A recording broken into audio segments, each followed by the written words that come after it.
Channel of Vadodara.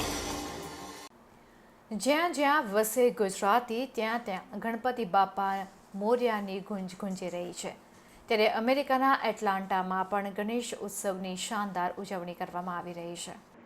વિઘ્નહર્તા ગણેશજીનું અમેરિકામાં પણ આગમન થઈ ગયું છે અને રંગેચંગે ગણેશ ઉત્સવ ઉજવાઈ રહ્યો છે.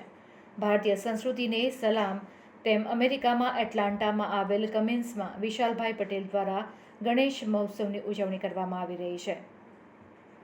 વિશાલભાઈના ઘરે ગણેશ ભક્તો મોટી સંખ્યામાં ઉમટી પડ્યા હતા. ત્યારે આવો નિહાળીએ એક ગણેશ ઉત્સવની ઝાંખી.